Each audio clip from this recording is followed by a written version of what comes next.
जय हिंद साथियों, आज के इस वीडियो में आधुनिक भारत से संबंधित 25 मोस्ट इम्पॉर्टेंट प्रश्नों को कवर करेंगे जो कि सभी प्रतियोगी परीक्षाओं में काफ़ी बार पूछे गए हैं। तो साथियों, सेशन आप लोगों के लिए काफ़ी ज़्यादा इम्पॉर्टेंट रहेगा, इसलिए आप सभी पूरा सेशन को ध्यानपूर्वक देखें। तो साथियों, पहला क्वेश्चन है, पहला एंग्लो वर्मा युद्ध कब हुआ था? वेरी इंपॉर्टेंट प्रश्न है, बार बार पूछा जाता है, इस पर आप सभी स्टार मार्क कीजिए। पहला एंग्लो वर्मा युद्ध कब हुआ था?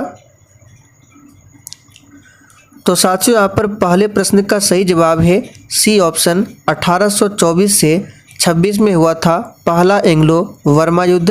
तो आप सभी ध्यान रखेंगे 1824 से 26 में।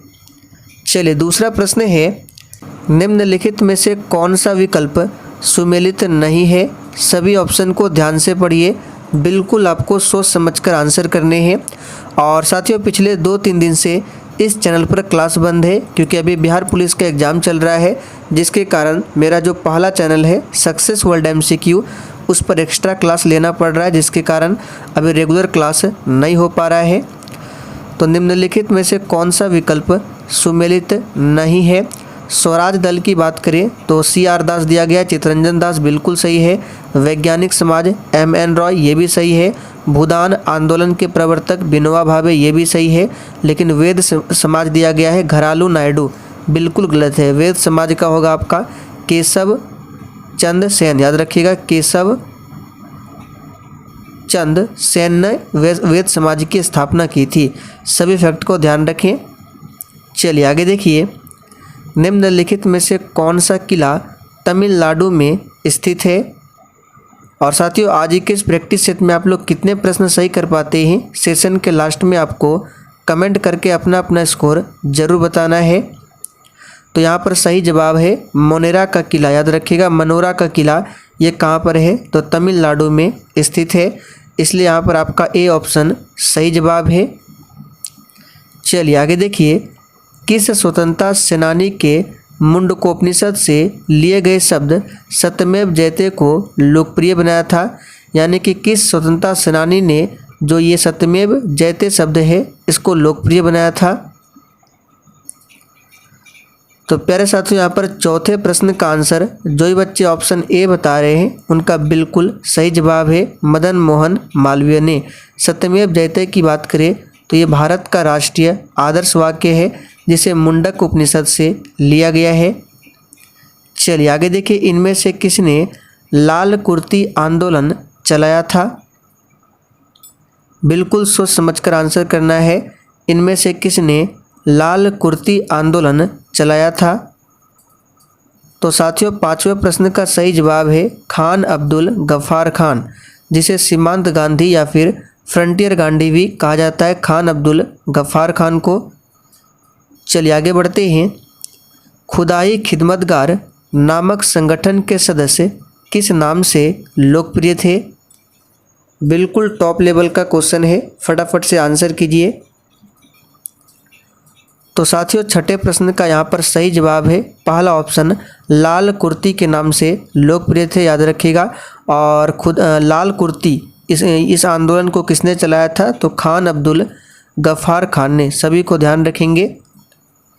चलिए आगे देखिए, इंडियन सिविल सर्विस में पदभार ग्रहण करने वाले पहले भारतीय कौन थे? तो साथियों, इंडियन सिविल सर्विस में पदभार ग्रहण करने वाले पहले भारतीय थे सत्येंद्र नाथ टैगोर। तो यहाँ पर सी ऑप्शन आपका सही जवाब है। चलिए आगे देखिए, यंग बंगाल आंदोलन को किसने शुरू किया था? तो प्यारे साथियों, यहाँ पर आठवें प्रश्न का सही जवाब है C option, Henry Vivian Derozio ने यंग बंगाल आंदोलन को शुरू किया था, याद रखिएगा। चलिए आगे देखिए, फ्रंटियर गांधी के नाम से किसे बुलाया जाता था?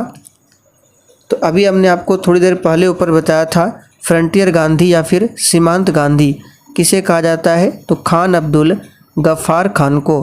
तो अगर आपने यहाँ पर बी ऑप्शन को दिया है तो आपका बिल्कुल सही जवाब है। 1866 में ईस्ट इंडिया संघ की स्थापना किसने किया था?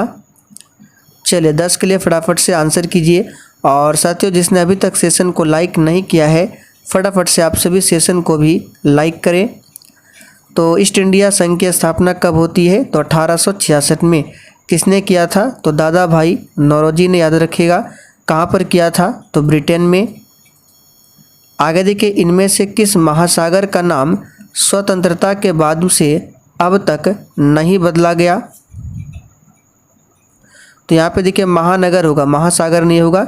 इनमें से किस महानगर का नाम स्वतंत्रता के बाद से अब तक नहीं बदला गया? तो याद रखिएगा दिल्ली।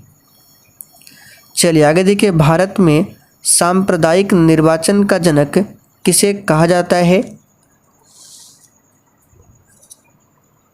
तो साथियों, भारत में सांप्रदायिक निर्वाचन का जनक जो है ये कहा जाता है किसे? तो लॉर्ड मिंटो को। यहाँ पर सी ऑप्शन आपका सही जवाब है, याद रखिएगा, लॉर्ड मिंटो को। चलिए आगे देखिए, स्वतंत्र भारत के पहले गवर्नर जनरल कौन थे? तो प्यारे साथियों, स्वतंत्र भारत के पहले गवर्नर जनरल कौन थे? तो याद रखिएगा, लॉर्ड माउंटबेटन। जबकि भारत के प्रथम गवर्नर जनरल पूछे तो लॉर्ड विलियम बेंटिक, सभी को ध्यान रखना है।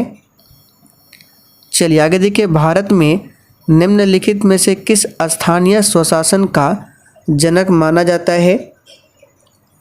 चलिए 14 के लिए आंसर बताइए। भारत में किसे स्थानीय स्वशासन का जनक कहा जाता है? तो याद रखिएगा, लॉर्ड रिपन को। किसे? तो लॉर्ड रिपन को। आगे है व्यपगत का सिद्धांत, यानी कि व्यपगत का जो सिद्धांत नीति है, जिसको राज्य हड़प नीति भी कहा जाता है, किसने तैयार किया था? तो काफ़ी ज़्यादा इम्पोर्टेंट प्रश्न है, इसको भी याद कर लीजिए, लॉर्ड डलहौजी ने। और इस नीति के तहत 1848 में सबसे पहले सतारा को ब्रिटिश साम्राज्य में मिलाया गया था। तो इस फैक्ट को भी ध्यान रखें। इनमें से किस भारतीय रेल का जनक माना जाता है? भारतीय रेल का जनक किसे माना जाता है? तो हमने आपको प्रैक्टिस सेट में काफ़ी बार बताया है कि लॉर्ड डलहौजी को भारत में रेलवे का जनक माना जाता है। चलिए आगे देखिए, इनमें से किस अखिल भारतीय सेवाओं का जनक माना जाता है? तो किसे अखिल भारतीय सेवाओं का जनक माना जाता है? तो याद रखिएगा, यहाँ पर सही जवाब क्या होगा? तो सरदार वल्लभ भाई पटेल को अखिल भारतीय सेवाओं का जनक माना जाता है। और इन्हीं की प्रतिमा है स्टैचू ऑफ यूनिटी, जो कि गुजरात में नर्मदा नदी के तट पर है।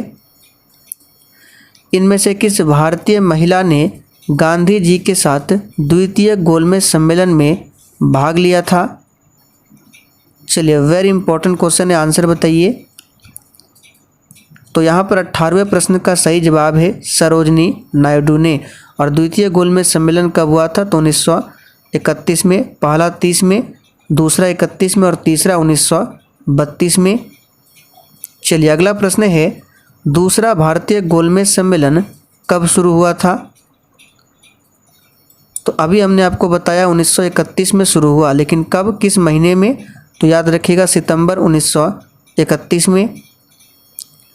लंदन में संपन्न हुए दूसरे गोलमेज सम्मेलन में कांग्रेस का प्रतिनिधित्व किसने किया था? तो यहाँ पर इसका आंसर हो जाएगा महात्मा गांधी ने। चलिए आगे देखिए, असहयोग और खिलाफत आंदोलन कब शुरू किया गया था? तो देखिए साथियों, असहयोग और खिलाफत आंदोलन जो है ये शुरू किया गया था, याद रखिएगा, 1920 में। तो यहाँ पर सी ऑप्शन सही है।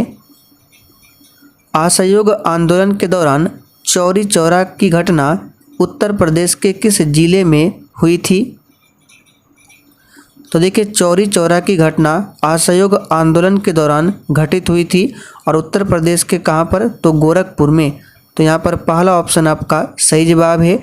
चौरी चौरा की घटना फरवरी 1922 में घटित हुई थी, जिसके कारण असहयोग आंदोलन को वापस लेना पड़ा था। चलिए आगे बढ़ते हैं, चौरी चौरा कांड किस वर्ष में हुआ था? तो अभी हमने आपको बताया 1922 में, फरवरी 1922 में। और 1917 में क्या हुआ था? तो चंपारण सत्याग्रह जो कि महात्मा गांधी का भारत में पहला सत्याग्रह था।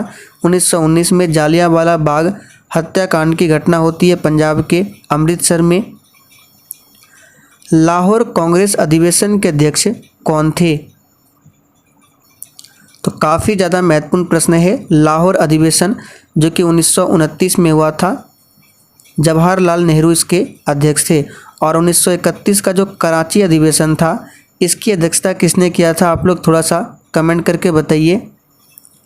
चलिए आगे देखिए, भारतीय राष्ट्रीय कांग्रेस के पहले अधिवेशन की अध्यक्षता किसने किया था? देखिए ये प्रश्न डायरेक्ट आपके बिहार पुलिस के एग्जाम में पूछा गया था। इसका सही जवाब क्या होगा? तो WC बनर्जी ने। और यह अधिवेशन हुआ था 1885 में। कहाँ पर? तो बम्बई में हुआ था। आखिरी क्वेश्चन आप लोगों के लिए है, जिसका आंसर आपको नीचे कमेंट करके बताना है कि भारतीय राष्ट्रीय कांग्रेस के इनमें से किस अधिवेशन में पहली बार राष्ट्रगान को गाया गया था। इस प्रश्न का आंसर आप सभी को कमेंट करके ज़रूर बताना है। तो चलिए साथियों, आज के लिए इतना ही। तब तक के लिए जय हिंद,